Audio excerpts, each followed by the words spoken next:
সালাম এবং শুভেচ্ছা নেবেন।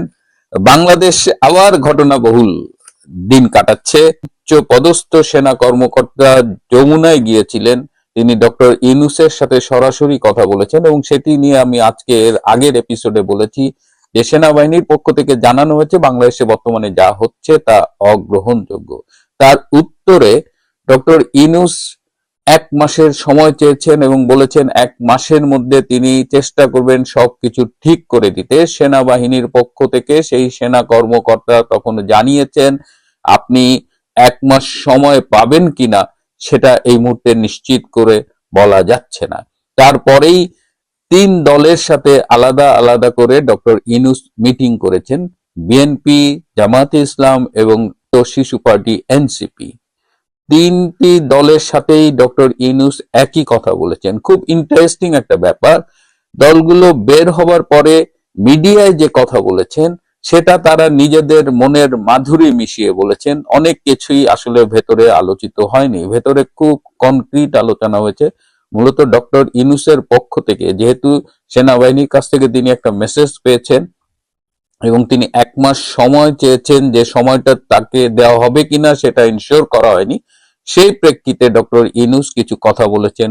3টি পার্টিকেই একই রকমের কথা বলেছেন। সেই কথাগুলো আমি আমার মতো করে বলছি, ও মানে প্যারাফ্রেজড যাকে বলে আর কি। ডক্টর ইউনূস বলেছেন, আপনাদের সহযোগিতা করতে এসেছিলাম, কিন্তু আপনারা অনৈক্য বিভেদের মধ্য দিয়ে যে পরিস্থিতির সৃষ্টি করেছেন তা আমাকে পীড়িত করেছে।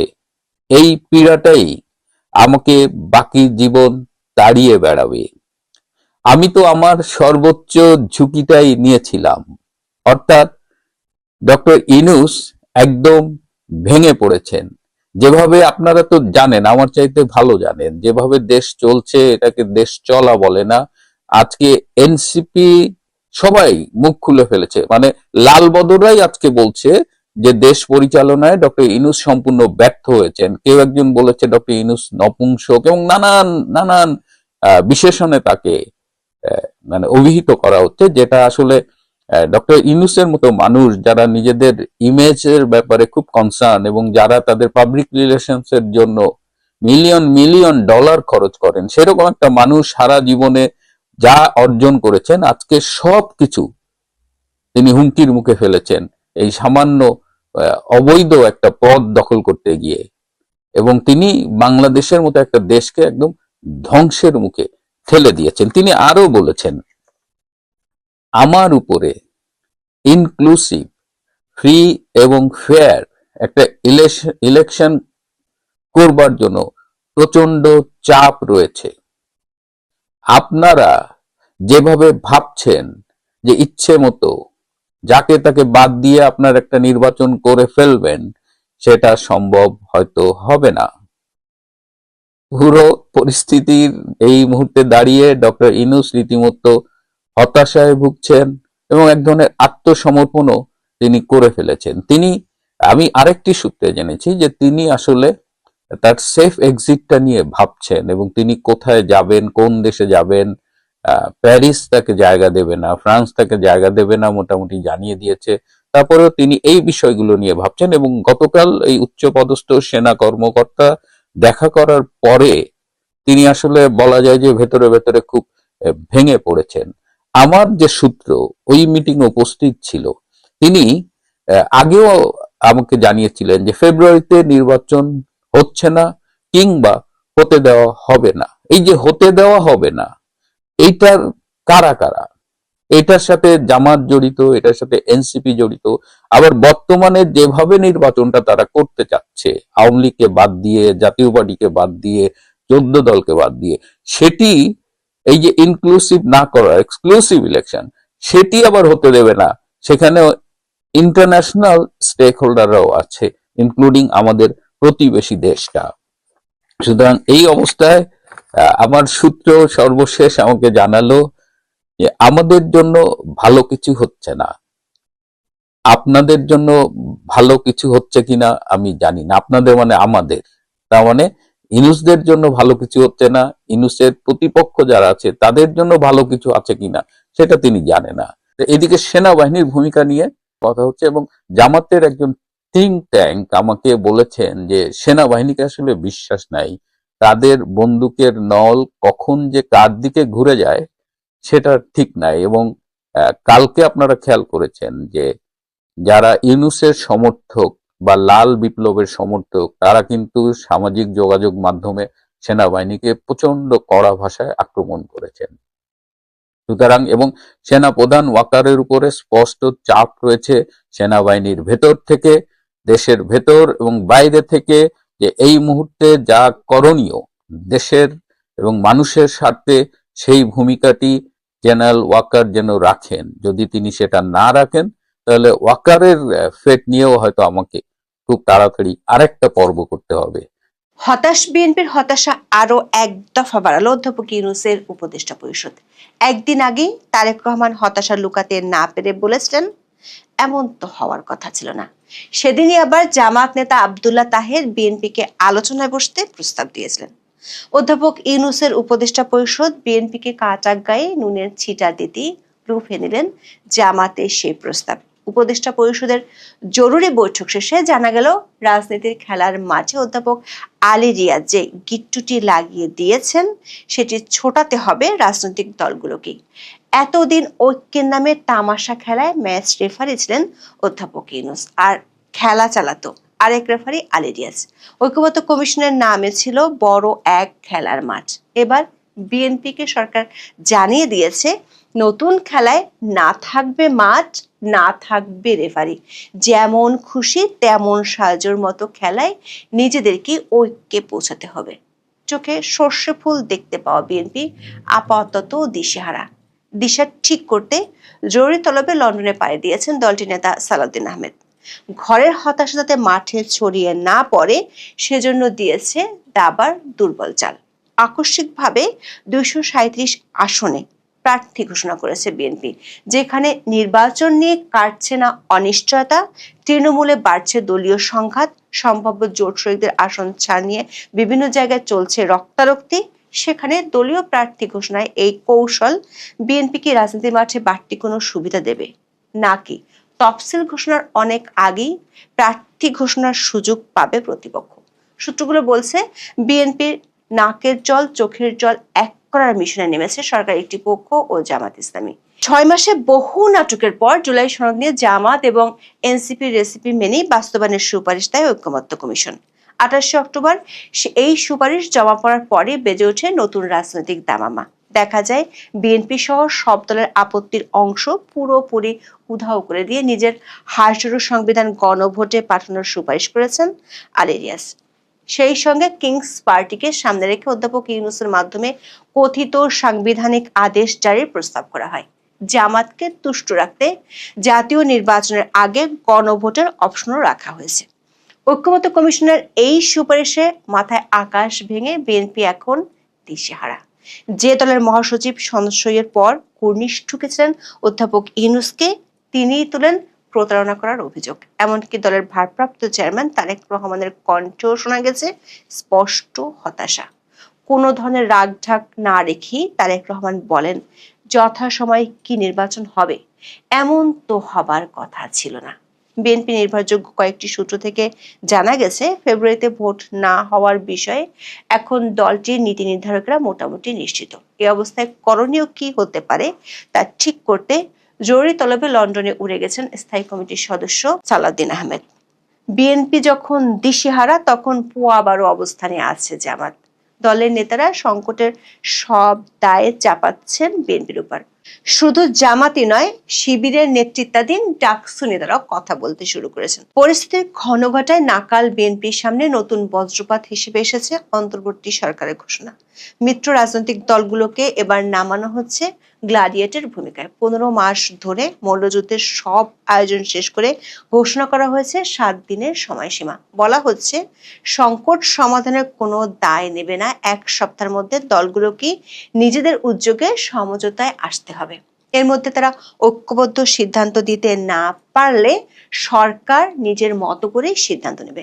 উদ্ভূত পরিস্থিতি নিয়ে সবাইকে ঘটা করে জানিয়ে ৩রা নভেম্বর জরুরি সভা করে উপদেষ্টা পরিষদ। বিষয়টি নিয়ে ছড়িয়ে পড়ে ব্যাপক গুঞ্জন।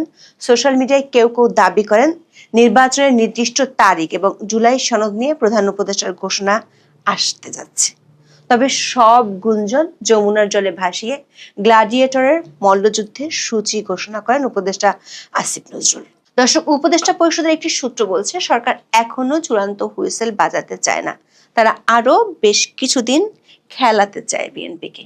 এর আগে বলটা কখনো বিএনপির কোর্টে, কখনো জামায়াতে ইসলামের কিংবা কখনো এনসিপির কোর্টে ঠেলে দিত।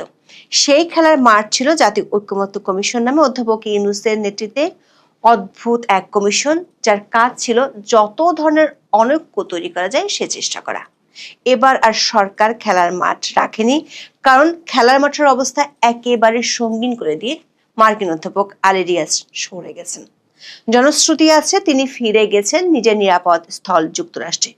প্রশ্ন হলো, মাঠ ছাড়া খেলার অর্থটা তাহলে কি? ডক্টর আসিফ নজরুল বলছেন দীর্ঘদিনের মিত্র রাজনৈতিক দলগুলোকে নিজেদের মধ্যে আলোচনা করে আগামী 1 সপ্তাহের মধ্যে ঐক্যবদ্ধ প্রস্তাব দিতে আহ্বান জানানো হয়েছে। প্রশ্ন ছিল, সে আলোচনায় কি সরকারের কোনো ভূমিকা থাকবে? আসিফ নজরুলের উত্তর ছিল না, এবার আর সরকার কোনো ভূমিকা রাখবে না, বরং দর্শক হয়ে মজা দেখবে রাজনৈতিক দলগুলো কি করছে। তবে রাজনৈতিক দলগুলো যদি কোনো একক প্রস্তাবে ঐক্যমত্যে পৌঁছাতে না পারে, তাহলে গণভোটের বিষয়ে সরকারই চূড়ান্ত সিদ্ধান্ত নেবে। অর্থাৎ পিলো পাসের খেলা এবার রাজনৈতিক দলের দিকে বালিশ ঠেলে দিল অধ্যাপক ইউনূসের সরকার। সেই বালিশটি আদৌ অক্ষত অবস্থায় সরকারের কাছে আবার ফিরে আসার সম্ভাবনা খুবই কম, কারণ এরই মধ্যে নাম সর্বস্ব দলগুলো খেলার মাঠের বাইরে বিতাড়িত হয়েছে। আর মাঠে যারা আছে তাদের সরকারের দিকে ফিরে তাকানোর ফুরসত নেই। নিজেরাই একে অন্যকে ধরাশয়ী করতে মরিয়া। এর মধ্যে আবার বিএনপির বিরুদ্ধে একজোট জামাত এবং অধ্যাপক ইউনূসের কৃপাধন্য কিংস পার্টি এনসিপি। দর্শক, গত 6 মাস ধরে জাতীয় ঐক্যমত্য কমিশনের নামে অধ্যাপক আলী রিয়াজের বাহিনী এই ঐক্য প্রতিষ্ঠার চেষ্টা করে আসছিলেন।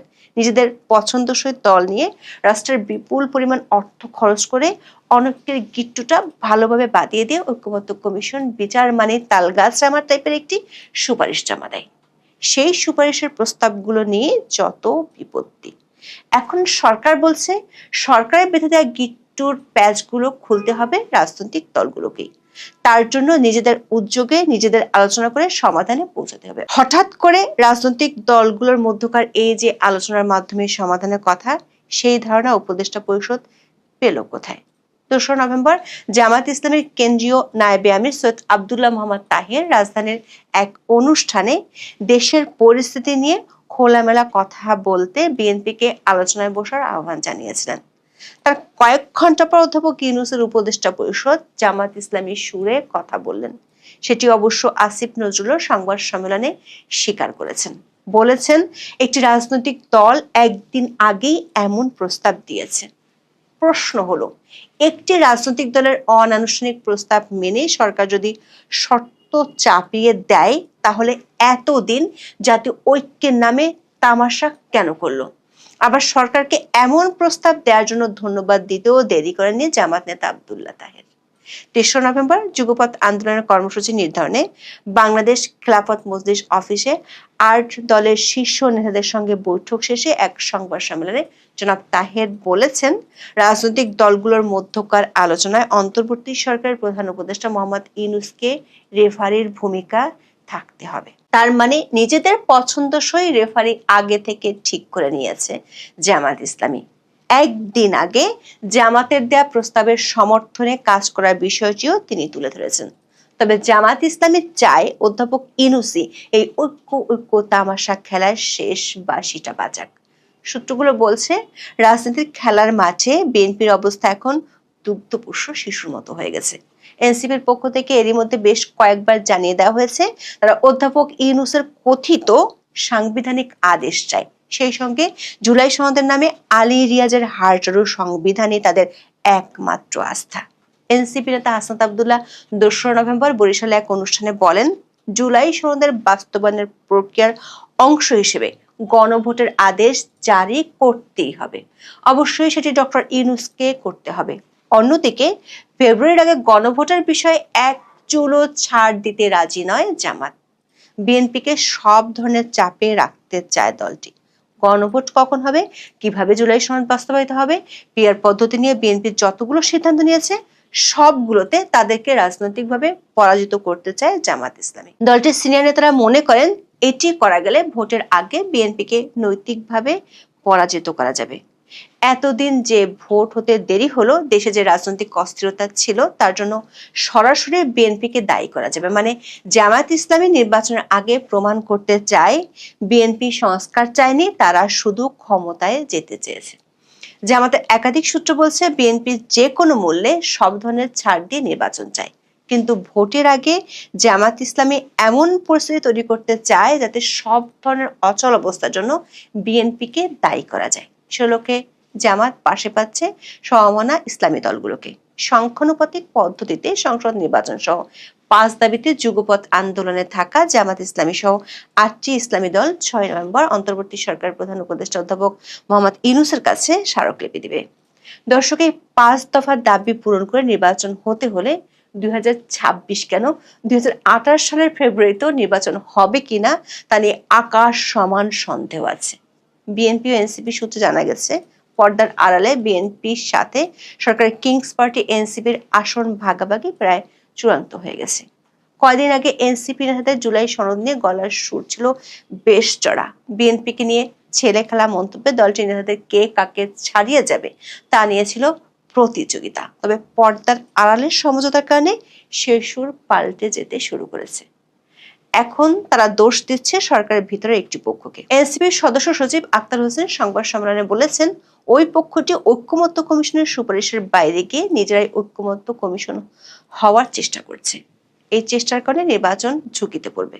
জনাব আক্তারের দাবি, যখন সরকারের তরফ থেকে সংবাদ সম্মেলন করে আরো 1 সপ্তাহ রাজনৈতিক দলগুলোকে আলাপ আলোচনার কথা বলা হয়, তখন মনে হয় যে সরকার আসলে এই সংস্কারের বিষয়গুলো নিয়ে সাপ লুডু খেলছে। তিনি বলেন, আমরা 96-তে পৌঁছে গিয়েছিলাম, সেটাকে আবার 3-এর ঘরে নিয়ে আসা হয়েছে সাপ কেটে। এই অবস্থায় বাংলাদেশের বর্তমান যে রাজনৈতিক পরিস্থিতি, তাতে সংকট আরো ঘনীভূত হচ্ছে বলে মনে করে এনসিপি। দর্শক, বিএনপিকে এখন ঘিরে ধরেছে চতুর্মুখী সংকট। নির্বাচন নিয়ে তৈরি হয়েছে বড় ধরনের শঙ্কা, তবে এরই মধ্যে দাবার ছকের দুর্বল চাল দিয়ে বাজিমাত করার স্বপ্ন দেখছে দলের কেউ কেউ। জরুরি সলা পরামর্শ করতে সালাউদ্দিন আহমেদ যখন লন্ডনে, ঠিক তখন ঢাকা থেকে 237 আসনে দলের প্রার্থী ঘোষণা করেছেন বিএনপির মহাসচিব মির্জা ফখরুল ইসলাম আলমগীর। সংসদের 300 আসনের মধ্যে 63টি আসন ফাঁকা রেখেছে বিএনপি। ধারণা করা যায় এসব আসনের সম্ভাব্য জোট সঙ্গীদের ছাড় দেওয়া হতে পারে। তবে ছাড় দেওয়া আসনের কোনোটিতেই সম্ভাব্য জোট সঙ্গী দলের প্রার্থীরা সুবিধা পাবেন এমন সম্ভাবনা নেই। যেমন ব্রাহ্মণবাড়িয়ার 6 আসনটি ফাঁকা রাখা হয়েছে। এখানে মনোনয়ন পেতে আগ্রহী গণসংহতি আন্দোলনের জুনায়েদ সাকি, তবে ইতিমধ্যে তার বিরুদ্ধে বিক্ষোভ করেছেন স্থানীয় বিএনপি নেতাকর্মীরা। আবার পটুয়াখালী 3 আসনটি চান গণ অধিকার পরিষদের নুরুল হক নূর। সেখানেও রয়েছে বিএনপি শক্তিশালী একাধিক মনোনয়ন প্রত্যাশী। কয়েক মাস আগে নিজ এলাকায় বিএনপি নেতাকর্মীদের হাতে অবরুদ্ধ হতে হয় নূরকে। এরই মধ্যে মাদারীপুর, চট্টগ্রাম সহ বেশ কয়েক জায়গায় বিএনপির বিক্ষুব্ধ নেতা ও সমর্থকেরা সহিংসতায় নেমে পড়েছে। যে আশঙ্কা করা হচ্ছিল সে বিপদে পড়তে শুরু করেছে দলটি। শুধু জোট সঙ্গীদের জন্য আসন ছাড় নয়, বিভিন্ন এলাকায় আগাম প্রার্থী ঘোষণার ফলেও বিপদে পড়তে পারে বিএনপি। বিদ্রোহী প্রার্থীরা স্বতন্ত্র অথবা বিএনপির প্রতিপক্ষ দলের মনোনয়ন নিয়ে নির্বাচনে লড়ার জন্য যথেষ্ট সময় পাবেন। এর ফলে ভোটের মাঠ বিএনপির জন্য আরো কঠিন হয়ে পড়বে বলে আশঙ্কা করছেন দলেরই প্রভাবশালী একটি অংশ। এই অংশটি মনে করছে একের পর এক ভুল রাজনৈতিক সিদ্ধান্তে প্রতিপক্ষের সহজ শিকার পরিণত হচ্ছে বিএনপি। দর্শক, বিএনপি নির্বাচনের স্বপ্ন ধূসর করে দেওয়ার মূল কারিগররা একের পর এক দৃশ্যপট থেকে উধাও হয়ে যাচ্ছে। অধ্যাপক আলী রিয়াজ যুক্তরাষ্ট্রে পাড়ি জমিয়েছেন বলে গুঞ্জন ছড়িয়েছে ফেসবুকে। অন্যদিকে ঐক্যমত্য কমিশনের আরেক প্রভাবশালী সদস্য বদিউল আলম মজুমদার গাইছেন নিজেদের সাফাই। বলেছেন, ঐক্যমত্য কমিশন জনগণের সঙ্গে বা রাজনৈতিক দলের সঙ্গে কোনো প্রতারণা করেনি, একদিন সত্য বের হয়ে আসবে। প্রশ্ন হলো, কি সেই সত্য যা এখন প্রকাশ করছেন না বদিউল আলম মজুমদার? কোন হিসাব নিকাশ পূরণ হওয়ার পর জাতি জানতে পারবে সেই গোপন সত্য? বাংলাদেশের 44 জন অবসরপ্রাপ্ত সেনা অফিসারের কক্সবাজার ভ্রমণ নিয়ে তুমুল জল্পনা শুরু হয়েছে।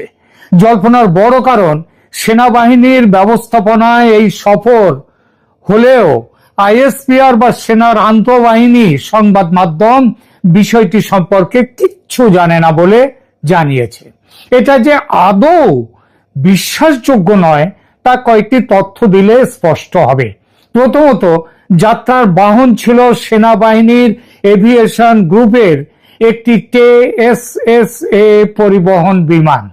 সেনাবাহিনীর নিজস্ব বিমান ব্যবহৃত হচ্ছে, অথচ সেনাবাহিনী জানে না, এমন কি হতে পারে? দ্বিতীয়ত, কক্সবাজারের ইনানি বিচ এলাকায় অবস্থিত সেনাবাহিনী পরিচালিত 5 তারকা হোটেল বে ওয়াচ, সেখানে সবাই ওঠেন। এই হোটেলটি সেনা কল্যাণ ট্রাস্টের অধীন এবং এটি জুন 2024 সালে খোলা হয়েছিল। উল্লেখযোগ্য বিষয় হলো, হোটেলটি 2 দিনের জন্য সম্পূর্ণভাবে বুক করা হয়েছিল এবং 30 ও 31 অক্টোবরে অনলাইন বুকিং সিস্টেমে দেখা গিয়েছিল all rooms are sold out. তার মানে হলো অন্য কোনো অতিথি এই 2 দিনে হোটেলে থাকতে পারেনি এবং সম্পূর্ণ ব্যবস্থাপনা হোটেলের ছিল এই দলটির জন্য নিবেদিত। তৃতীয়ত, হোটেল বেওয়াচ কর্তৃপক্ষ এই অনুষ্ঠান সম্পর্কে কোনো তথ্য দিতে অস্বীকার করেছে এবং হোটেলের কর্মীরাও অভ্যাগতদের নাম পরিচয় দেওয়া তো দূরের কথা, তারা তাদের নিজেদের নাম ও পরিচয় পর্যন্ত কোনো সংবাদ মাধ্যমকে দিতে চায়নি। চতুর্থত, পুরো হোটেলটি ভাড়া নেওয়া হয়েছে এবং 2 দিন ধরে সবার থাকা, খানাপিনা ইত্যাদি বাবদ যে খরচ হয়েছে সেটাও অভ্যাগতদের পক্ষ থেকে দেয়া হয়নি। অর্থাৎ পুরো ভ্রমণ পর্বটি যে সেনাবাহিনীর বা সরকারের স্পন্সর করা, সেটি নিয়ে সন্দেহের কোনো অবকাশ নেই। সেনাবাহিনী স্পষ্টত বলে দিতে পারত যে এটা সামান্য সাধারণ বিষয়, এত মাথা ঘামানোর কিছু নেই, প্রাক্তনদের সম্মান জ্ঞাপনের জন্য এটি একটি সফর বলেই দিতে পারত। কিন্তু সেটা বললে আবার প্রশ্ন ওঠে, প্রাক্তনদের সম্মান জানাতে কে ছিলেন সেখানে? কাদের যাওয়া উচিত? বর্তমানদের নিশ্চয়। তাহলে বর্তমান সেনাকর্তারা কেউ যাননি কেন? তার মানে বিষয়টা দাঁড়ালো, এই প্রাক্তন সেনাকর্তারা একত্র হয়ে সেখানে ভ্রমণ করতে যাননি, গিয়েছেন কোনো বিশেষ উদ্দেশ্য নিয়ে। এই উদ্দেশ্য কি হতে পারে সেটা দেখার চেষ্টা করব এইবার। তবে তার আগে বলি, এই সফরের পেছনে সরকারের কি কোনো উদ্দেশ্য থাকতে পারে? সরকারের উদ্দেশ্য নেই বলতে গেলে আগে বলতে হয় কারা কারা ছিলেন এই সফরে। দলটির নেতৃত্ব দিয়েছেন মেজর জেনারেল অবসরপ্রাপ্ত ফজলুর রহমান মিয়া, যিনি অর্ডিন্যান্স কোরের একজন সাবেক কর্মকর্তা। ইনি মোহাম্মদ ইউনূসের খুব কাছের মানুষ। বিডিআর বিদ্রোহ যে তদন্ত কমিশন বসিয়েছেন ইউনূস সরকার, ইনি তার সেই কমিশনের চেয়ারম্যান। এই কমিশন গঠনের চূড়ান্ত বিরোধী স্বয়ং সেনাপ্রধান জেনারেল ওয়াকারুজ্জামান। তিনি তার বিরোধিতা প্রকাশ্যে জাহিরও করেছেন ইতিপূর্বে। ফজলুর রহমানকে সেই জন্যে যদি এই দলের নেতৃত্ব দেওয়াটা অন্তত ওয়াকারুজ্জামানের মতের বিরোধী, ওয়াকারুজ্জামান সেটা চাইবেন না। ফজলুর রহমান আরেকটি ব্যাপারেও বেশ নাম করেছেন, সেটি হলো 2025 সালের মে মাসে ফজলুর রহমান ভারতের উত্তর পূর্বাঞ্চলীয় 7 রাজ্য 7 সিস্টার্স নিয়ে একটি বিতর্কিত বক্তব্য দিয়েছিলেন। তিনি ফেসবুকে লেখেন যে যদি ভারত পাকিস্তান আক্রমণ করে তবে বাংলাদেশের উচিত উত্তর পূর্ব ভারতের 7 রাজ্য দখল করে নেয়া এবং এই দখল করতে গিয়ে চীনের সাথে যৌথ সামরিক জোট করে ব্যবস্থা নিয়ে এটা করতে হবে। এটা তার একক মন্তব্য হলেও পেছনে আছেন স্বয়ং প্রধান উপদেষ্টা মোহাম্মদ ইউনূস। এমন হুমকি একটু অন্য ভাষায় তিনি ইতিপূর্বে একাধিকবার দিয়েছেন। বলা বাহুল্য, সেনাপ্রধান জেনারেল জামান কিন্তু এই মতের বিরোধী। তিনি ভারতের সাথে সুসম্পর্ক রাখার কথা প্রকাশ্যে বলেছেন, একাধিকবার বলেছেন। তো এহেন ভদ্রলোক এই সফরের নেতৃত্বে, তার মানে সফরের ব্যবস্থাপনা সেনাবাহিনীর যত না, হয়তো কিছু ছিল, পরে আসছি সে প্রসঙ্গে, তবে সেনাবাহিনী বা জেনারেল জামানের যতটা না, তার থেকে এই সফরের ব্যবস্থাপনা স্বয়ং ইউনূসের পক্ষ থেকে করার সম্ভাবনা বেশি। তার মানে আইএসপিআর মিথ্যে কথা বলেনি পুরোপুরি যে সেনাবাহিনী কিছু জানে না। দলে আর কারা ছিলেন একটু দেখা যাক। জানা গেছে দলে 8 জন অবসরপ্রাপ্ত মেজর জেনারেল, 12 জন ব্রিগেডিয়ার জেনারেল, 1 জন কর্নেল, 1 জন লেফটেন্যান্ট কর্নেল এবং 1 জন মেজর ছিলেন। আর কিছু পরিবারের লোকজনও কয়েকজনের ছিল। এই জায়গাটায় এটাকে একটা ওই গেট টুগেদার, পিকনিকের একটা ছবি দেওয়ার জন্য সম্ভবত। উল্লেখযোগ্য অংশগ্রহণকারীদের মধ্যে রয়েছেন অবসরপ্রাপ্ত মেজর রফিকুল ইসলাম, যিনি শেখ হাসিনার সরকারের সাবেক স্বরাষ্ট্রমন্ত্রী ছিলেন এবং সাবেক এমপি ছিলেন, এবং বর্তমানে বাংলাদেশ রেড ক্রিসেন্ট সোসাইটির চেয়ারম্যান ছিলেন। মেজর জেনারেল অবসরপ্রাপ্ত হেলাল মোর্শেদ খান, ইনি বীর বিক্রম পদক প্রাপ্ত মুক্তিযোদ্ধা এবং বর্তমানে বাংলাদেশ মুক্তিযোদ্ধা সংসদের কেন্দ্রীয় কমান্ড কাউন্সিলের চেয়ারম্যান। লেফটেন্যান্ট কর্নেল অবসরপ্রাপ্ত কাজী সাজ্জাদ আলী জাহির, তিনি আবার ভারত সরকারের পদ্মশ্রী পদক প্রাপ্ত মুক্তিযোদ্ধা এবং বর্তমানে বাংলাদেশ মুক্তিযোদ্ধা সংসদের কেন্দ্রীয় কমান্ড কাউন্সিলের তিনি চেয়ারম্যান। তিনি ছিলেন লেফটেন্যান্ট কর্নেল অবসরপ্রাপ্ত কাজী সাজ্জাদ আলী জাহির। তার কথা তো বললামই একটু আগে যে তিনি পদ্মশ্রী পদক পেয়েছেন। একটু অদ্ভুত লাগছে না? দলের নেতৃত্বে তিনি চূড়ান্ত ভারত বিরোধী এবং ইউনূসের অত্যন্ত কাছের মানুষ, অথচ দলে রয়েছেন আওয়ামী লীগের ঘরের লোক, ভারত সরকারের পদ্মশ্রী পাওয়া। সবচেয়ে বড় কথা, এরা বীর মুক্তিযোদ্ধা। সামরিক বাহিনীর লোক না হলে এতদিনে জেলখানায় পৌঁছে যেতেন এরা, কারণ মুক্তিযুদ্ধ রিসেট বাটন পুশ করে মুছে দেওয়ার কাজে অগ্রণী ভূমিকা নিয়েছেন ইউনূস এবং তার চ্যাং ব্যাংরা। প্রিয় দর্শক, আপনাদের মনে কি উঠেছে এই জিজ্ঞাসা যে এই দলে কেন আওয়ামী লীগের এতজন মানুষ, কেন ভারতপন্থী এতগুলো সেনাকর্তা, এতজন সেনাকর্তা? কমেন্টস করে জানাবেন। এবার আসি কারণ অনুসন্ধান পর্বে। কেন এই সফর? যেহেতু সরকারি বা সেনা পর্যায়ে স্পষ্ট ভাষ্য নেই, একটা ঢাক ঢাক গুড় চলছে, সুতরাং জল্পনা তো থাকবেই। সেসব জল্পনার সবগুলো সত্যি হতে পারে, সবগুলো সত্যি হতে তো পারে না, তবে কিছু না কিছু জল্পনা তো সত্যি হতেই পারে। আগেই বলেছি, এটি প্রবীণ সেনাকর্তাদের কোনো অনুষ্ঠান, সম্মাননা জানাবার অনুষ্ঠান নয়, হতে পারে না, কারণ সম্মান জানাতে স্থল, নৌ, বিমান বাহিনীর কোনো প্রধান সেখানে ছিলেন না। তাহলে কেন এই হঠাৎ গোপন সফর? আমার কাছে বিভিন্ন সূত্র থেকে যে খবরগুলো এসেছে এবং যে খবরগুলোকে আমি নিজে বিশ্বাসযোগ্য বলে মনে করেছি, সেগুলো এক এক করে বলবো।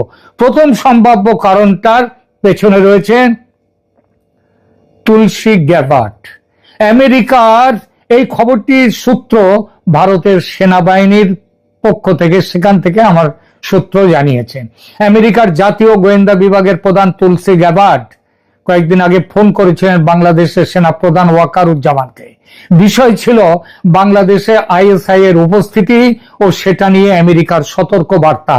তুলসী গ্যাবার্ড স্পষ্ট করে বলেন যে তাদের কাছে খবর আছে বাংলাদেশে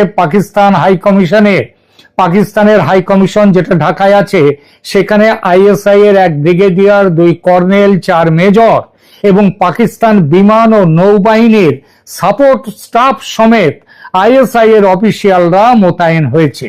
এই খবর আমেরিকায় পৌঁছানোর সাথে সাথেই তুলসী গ্যাবার্ড বাংলাদেশের সেনা প্রধানের সাথে কথা বলেন এবং তিনি ভারতের সাথেও, পররাষ্ট্র দপ্তরের সাথেও, সেখানে অজিত ডোভালের সাথে তিনি কথা বলেন এবং সেই কথার প্রেক্ষিতে তিনি জেনারেল ওয়াকারুজ্জামানকে জানান যে যদি বাংলাদেশ আইএসআই এর সাথে এই পরিস্থিতি নিয়ন্ত্রণ না করে, অর্থাৎ তাদেরকে যদি ফেরত না পাঠায় পাকিস্তানে, তবে বাংলাদেশের অবস্থা ইরানের চেয়েও বিপজ্জনক হয়ে উঠবে এবং দেশটিতে জিহাদি ও ইসলামপন্থী চরমপন্থী উপাদান বেড়ে গিয়ে দেশটা ছাই হয়ে যাবে। ভারত যে কোনো মুহূর্তে প্রিএম্পটিভ অ্যাটাক, অর্থাৎ আগে ভাগেই একেবারে মূলে বিনাশ করে দেওয়ার জন্য অ্যাটাক করে দিতে পারে। আবার এর ফলস্বরূপ সেনা, বিমান এবং নৌবাহিনীর প্রধানরা সঙ্গে সঙ্গে ছুটে যান ইউনূসের সাথে জরুরি বৈঠকে। নির্বাচন নিয়ে বৈঠক করতে যাননি এই বলে যে খবর এসেছে সেটা ভুয়ো। তারা ওখানে যান এবং গিয়ে ইউনূসকে বলেন অবিলম্বে ঢাকার পাকিস্তান হাই কমিশন থেকে আইএসআই এর যারা আছে তাদেরকে চলে যেতে বলুন, তাদেরকে কার্যকলাপ বন্ধ করতে বলুন, না হলে কিন্তু পরিস্থিতি হাতের বাইরে চলে যাবে। এই বিষয়টি জানবার পর ইউনূস তিনি করেছেন কি, প্রাক্তন সেনাকর্তাদের নিজের পক্ষে আনার চেষ্টা হিসেবে এই সফরের ব্যবস্থা করেছেন। দ্বিতীয় সম্ভাব্য কারণ, শেখ হাসিনার প্রত্যাবর্তনের সম্ভাবনা যত উজ্জ্বল হচ্ছে, মোহাম্মদ ইউনূস ও তার উপদেষ্টারা ততই মুষড়ে পড়ছেন। শেখ হাসিনা ফিরে এলে জুলাই ষড়যন্ত্র বা অভ্যুত্থানে যুক্তরা যে আদৌ ইন্ডেমনিটি পাবে না সেটা বুঝে গেছে সবাই। সেজন্য আওয়ামী লীগপন্থী সেনাকর্তাদের দিয়ে ভারতের শেখ হাসিনার সঙ্গে যোগাযোগের চেষ্টা করা হয়েছে কক্সবাজার থেকে, যাতে শেখ হাসিনা কোনো প্রতিশোধমূলক ব্যবস্থা গ্রহণ না করেন। জানা গেছে শেখ হাসিনার সঙ্গে সরাসরি যোগাযোগ স্থাপিত করা যায়নি, তবে ভারতে অবস্থানরত হাসিনা মন্ত্রিসভার কয়েকজন সিনিয়র মন্ত্রীর সঙ্গে কথা বলে আর্জি জানানো হয়েছে। তৃতীয় সম্ভাবনাটি হলো, ভারত উত্তর পূর্ব সীমান্তে 6 দিনের জন্য নোটিশ টু এয়ারম্যান মানে নোটাম জারি করেছে, যা একটা বড় সামরিক কার্যকলাপের ইঙ্গিত। এটি এয়ার ডিফেন্সের প্রস্তুতি বা অপারেশন সিন্দুর পার্ট 2 তার প্রস্তুতি হতে পারে। সর্বাধুনিক সমরসজ্জার সঙ্গে 5000-এর মতো সৈন্য, নৌ, বিমান ও স্থল বাহিনীর তারা প্রস্তুত রয়েছে। পরিস্থিতি এমনই উত্তপ্ত যে কোনো মুহূর্তে বড় কোনো অভিযান শুরু হয়ে যেতে পারে। এটা যাতে না হয় তার জন্য শেখ হাসিনা যাতে তার তরফ থেকে ভারত সরকারের সাথে কথা বলেন, সেই উদ্দেশ্যে ভারতপন্থী প্রাক্তন সেনাকর্তাদের নিয়ে ঢাকা থেকে দূরে কক্সবাজারের এই সফর, যাতে গোপন থাকে দেশের লোককে। কারণ আবার ওই ভারত বিরোধীদের কাছে বার্তা যদি চলে যায় তাহলে তো অন্যায় না, তাহলে তো আবার তারা রেগে যাবে। সুতরাং গোপন সফর। চতুর্থত, সামরিক নেতৃত্বের সাথে পরামর্শ, বিভিন্ন পটভূমির অভিজ্ঞ সেনা অফিসারদের একসাথে আনা, যাতে জাতীয় নিরাপত্তা বিষয়ে মতামত আদান প্রদান করা যায়। কিন্তু মুশকিল হলো সেখানে আবার খলিলুর রহমান নেই, তিনি তো জাতীয় নিরাপত্তা উপদেষ্টা, তাকে বাদ দিয়েই এগুলো করা হচ্ছে। বিভিন্ন পটভূমির সেনা অফিসারদের মধ্যে একটা ঐকমত্য তৈরি করা ও আঞ্চলিক সুরক্ষা বিষয়ে আলোচনা এখানে করার জন্যই যাওয়া হয়েছে, এটা অনেকে মনে করছে। সেই সঙ্গে মিয়ানমার সীমান্ত এবং আরাকান আর্মির কার্যকলাপ সম্পর্কে কৌশলগত আলোচনাও হয়ে থাকতে পারে। অর্থাৎ এখানেও ভয় পাওয়া মোহাম্মদ ইউনূসের ভয়ের বহিঃপ্রকাশ। এবং এই ভ্রমণ থেকে কি কি সিদ্ধান্ত নেওয়া হয়েছে বা ভবিষ্যতে কি প্রভাব ফেলবে তা নিয়ে এই মুহূর্তে কোনো স্পষ্টতা নেই। তবে এই ধরনের গোপনীয় উচ্চ স্তরের সমাবেশ দেশের রাজনৈতিক পরিস্থিতিতে একটি গুরুত্বপূর্ণ ভূমিকা পালন করতে পারে বলে যদি মনে করেন কেউ, ভুল হবে না। এবং সর্বশেষ কিন্তু সবচেয়ে গুরুত্বপূর্ণ সম্ভাবনা, এই মুহূর্তে ইউনূসের আসন খুবই নড়বড়ে। শেখ হাসিনার দেশে ফেরাও নির্বাচনে আওয়ামী লীগের অংশগ্রহণের সম্ভাবনা দিন দিন উজ্জ্বলতর হচ্ছে। বর্তমান সেনাপ্রধান, নৌবাহিনী প্রধান ও বিমান বাহিনীর প্রধানদের মধ্যে আবার সেই সঙ্গে একটা উদ্বেগও তৈরি হচ্ছে। কেননা অপরাধ ট্রাইব্যুনালে যেমন তাদের ফ্যাসিস্টের দোষর হওয়ার জন্য বিচার হতে পারে, আবার শেখ হাসিনা দেশে ফিরলেও দেশদ্রোহের অভিযোগে তাদের বিচারের সম্ভাবনা। যদিও শেখ হাসিনা বলেছেন আমাদের সেনাবাহিনী দেশপ্রেমী, তাহলেও সম্ভাবনাটা কিন্তু থেকে যায়। হয়তো এসব কারণে আলোচনার জন্যই এই সফর, আর তার জন্যই আওয়ামী লীগপন্থী শেখ হাসিনার একদা স্বরাষ্ট্রমন্ত্রীকেও তাকেও ডাকা হয়েছে সঙ্গে। শেখ হাসিনার সঙ্গে আগে ভাগে কথা বলে একটা সেটেল করে নেওয়ার চেষ্টা। মনে রাখতে হবে, বাংলাদেশের রাজনীতির অত্যন্ত দ্রুত পট পরিবর্তন হচ্ছে। শেখ হাসিনা ভারতে থাকলেও তার দল এখন সক্রিয়ভাবে নেমে পড়েছে নিষেধাজ্ঞা সত্ত্বেও। সম্প্রতি একজন অতিরিক্ত পাবলিক প্রসিকিউটর ফাইজুল করিম মুবিন বিএনপি ছেড়ে আওয়ামী লীগে যোগ দিয়ে ঘোষণা করেছেন যে শেখ হাসিনা একজন সত্যিকারের দেশপ্রেমী এবং মানুষের একমাত্র আশ্রয়। এই ধরনের যে ডেভেলপমেন্ট, এগুলো নির্বাচনে আওয়ামী লীগের অংশগ্রহণের সম্ভাবনাকে আরো নিশ্চিত করে।